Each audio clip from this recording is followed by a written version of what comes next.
আর 5 দিনের মতো ঘরে বসে নিজের চুল আঁচড়াচ্ছিল সুমি। হঠাৎ ড্রয়ারটা খুলতেই সুমি দেখল সেখানে অনেকগুলি টাকার বান্ডিল নামানো। সুমির খুব অবাক লাগছিল এতগুলো টাকা একসঙ্গে দেখে। সে টাকার বান্ডিলগুলো নেড়েচেড়ে দেখল, আবার জায়গা মতো রেখে দিল।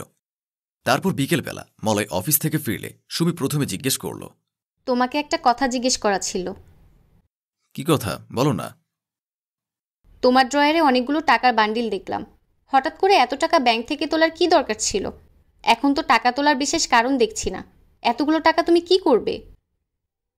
তোমাকে কতবার বলেছি তুমি আমার ড্রয়ারে কিংবা কোনো কাজের জিনিসে হাত দেবে না? তোমার কি মনে থাকে না? টাকাগুলো যখন এনে রেখেছি তখন নিশ্চয়ই দরকার আছে। মেয়ে মানুষের এত কৌতূহল ভালো না।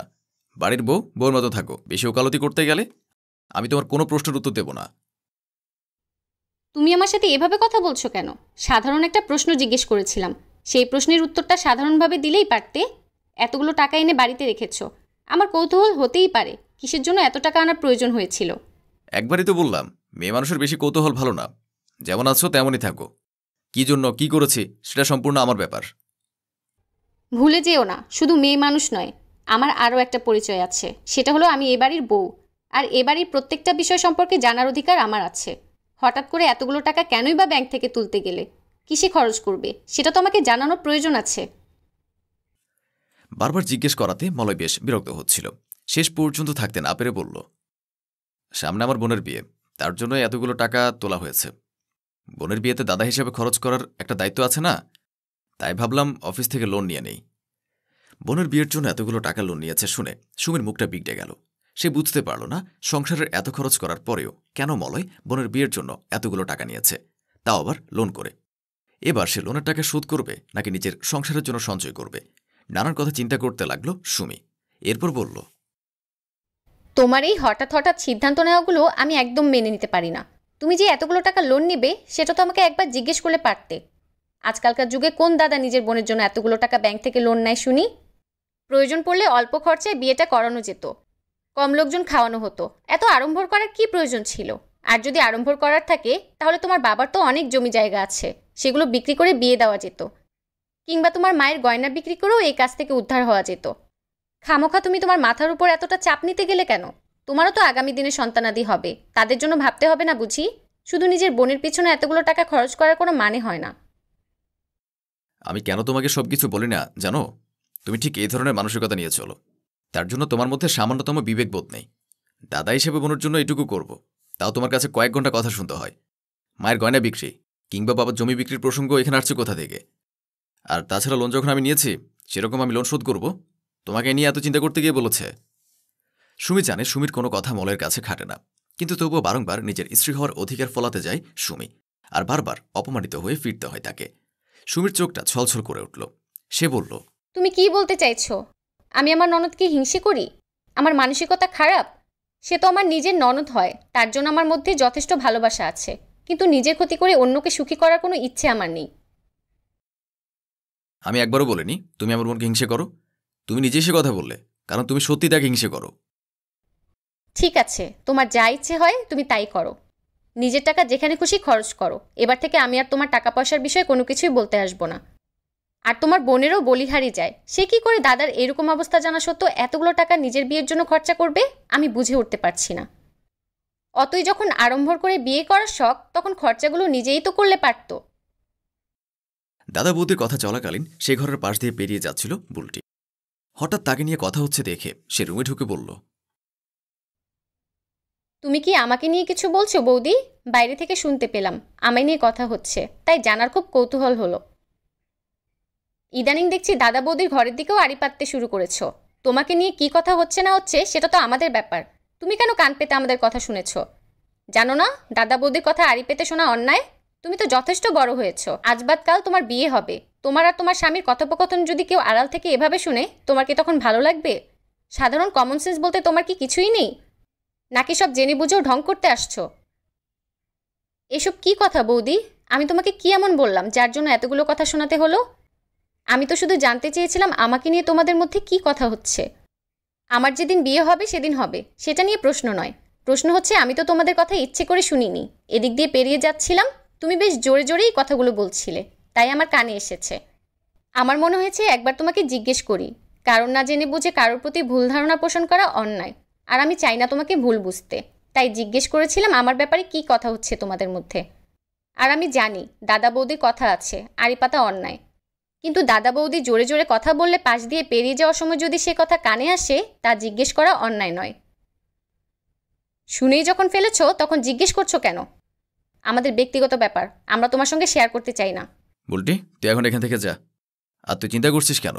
তো দাদা যখন এখানে উপস্থিত ছিল তখন এমন কিছু কথা তোর সম্পর্কে কেউ বলতে পারবে না যেটা অন্যায়, কারণ আমি সেটা প্রতিবাদ করব। আমার উপর ভরসা রাখ।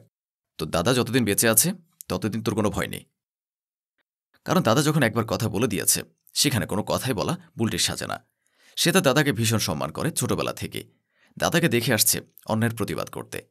তাই আজও সেই শ্রদ্ধার জায়গাটা দাদার জন্য তোলা রেখেছে বুলটি। দাদার কথা শুনে বুলটি চুপচাপ মাথা নিচু করে সেখান থেকে বের হয়ে গেল। এমনিতে সুমির মেজাজ খিটখিটে হয়ে গেছে এতগুলো টাকা বোনের বিয়ের জন্য ব্যাংক থেকে লোন তোলার কারণে। তার উপর বুলটির এ নাক তোলা কথা শুনে মেজাজটা আরও বিগড়ে গেল সুমির। তাকে ওভাবে আচরণ করতে দেখে মলয় বলল, একটু শান্ত হও সুমি, সবসময় এত রাগ করা শরীরের পক্ষে ভালো নয়। আর তুমি যতবারই এভাবে রাগ করেছ পরে নিজে আফসোস করতে হয়েছে। তা এখনও বলছি, নিজের রাগটাকে কন্ট্রোল করো। রাগের মাথায় এমন কিছু করো না যার জন্য পরে তোমাকে আফসোস করতে হয়, কারণ বারবার একই ভুল করলে মানুষ ক্ষমা করে না। তুমি তো আমাকে আজকে নয় বহুদিন ধরে চিনছ, তাহলে কেন সবসময় আমার উপর এত রিয়্যাক্ট করো? হ্যাঁ? সুমি কিছু বলে না, চুপচাপ বিছানায় পাশ ফিরে শুয়ে পড়ল, কারণ এরপর আর কোনো উত্তর দেওয়ার মুড সুমির ছিল না। আর মলের সাথে ঝগড়া করতে সুমির একটু ইচ্ছে করে না, তাই সে চুপচাপ ঘুমাবার ভান করে পড়ে থাকল। পরের দিন সকালে সুমির মা এলো সুমিতের বাড়িতে। সুমিতার মাকে দেখে আনন্দে আপ্লুত হয়ে গেল। এতদিন পর বুঝি মেয়েকে মনে পড়লো? মেয়ের বিয়ে দেওয়ার পর মেয়েকে তো ভুলে গেছো, মাঝে মাঝে দেখা করতে আসতেও তো পারো, আমারও তো মন খারাপ করে না কি? মেয়ের বাড়ি আসার দায়িত্ব শুধু কি মায়ের একার? মেয়ের কোনো দায়িত্ব নেই? তুইও তো মাঝে মাঝে যেতে পারিস, কিন্তু সারা জীবন সংসারের দোহাই দিয়ে ও বাড়ি যাওয়া ছেড়ে দিয়েছিস। ফোন করলেও সারাক্ষণ ব্যস্ততা দেখাস। কি এত কাজ করিস? আজকাল তোর খবরটাও জামাইয়ের কাছ থেকে ফোন করে দিতে হয়। তারপর বলো, তোমার শরীর কেমন আছে? বাবা ভাই বোন সবাই কেমন আছে? ওরা এলো না কেন? বোনকে তো নিয়ে আসতে পারতে। এখন সত্যিই সবাই খুব ভালো আছি, আমাদের সংসারে আনন্দ উৎসব শুরু হয়ে গেছে। জামাইকে ফোন করে সবকিছু তো বলেছিলাম, জামাই তোকে বলেনি? কি এমন কথা মা? কি বলেছিলে জামাইকে? সে তো আমায় কিছু বলেনি। আসলে তোর বোন রিয়ার বিয়ে ঠিক করেছি, বেশ উচ্চবিত্ত পরিবার, ছেলে চাকরি করে, সবকিছু ঠিকঠাক হয়ে গেছে। জামাইয়েরও এতে কোনো আপত্তি নেই, সেও বলেছে ছেলে খুব ভালো। তাই নাকি? তুমি বোনের বিয়ে ঠিক করেছো, তোমার জামাই হয়তো হাজার ব্যস্ততার ফাঁকে আমাকে বলতে ভুলে গেছে। বাহ, এবার বোনের বিয়েটা হলে একটা চিন্তা মাথা থেকে নামবে, খুব ভালো হয়েছে।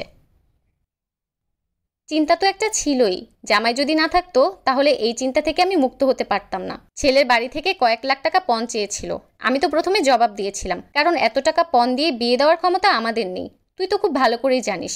তারপর জামাইয়ের সাথে কথা বলি, সে বলে সমস্ত টাকার ব্যবস্থা সে করবে, তাই আমি রাজি হয়েছিলাম।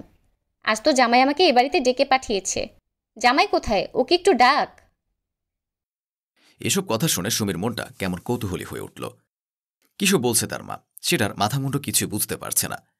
সে তখন ঘরে গিয়ে তার স্বামী মলয়কে ডাকতে গেলে মলয় টাকার বান্ডিলগুলো বের করে তার শাশুড়ি মায়ের সামনে দাঁড়িয়ে বলল, গতকালে আমি টাকাগুলো তুলে নে বাড়িতে রেখেছিলাম, আর খুব ভালোভাবে বোনের বিয়ে দিন। আর যদি কিছুর প্রয়োজন পড়ে আমাকে অবশ্যই জানাবেন, আমি আপনার ছেলের মতোই। রণিতা দেবীর চোখগুলো জলে ছলছল করে উঠল। তিনি বললেন, সত্যি বাবা, তোমার মতন একজন জামাই পেয়েছি, তা আমার কাছে অনেক সৌভাগ্যের।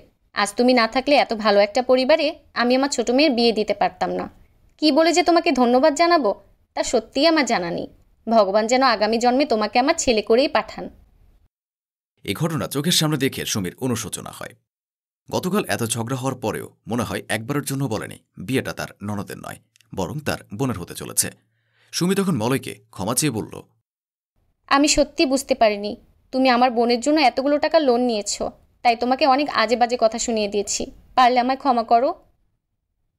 ঠিক এই জায়গাটাতেই তোমার সাথে আমার পার্থক্য।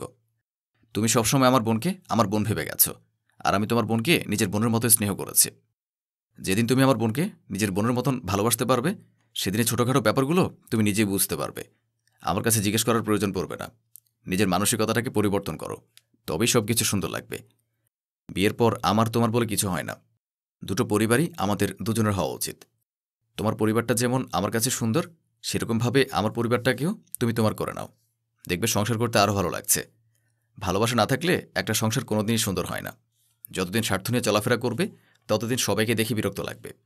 জীবনে চলার পথে স্বার্থটাকে ত্যাগ করতে শেখো। দেখবে নিজেকে আরও সুখী মানুষ বলে মনে হচ্ছে।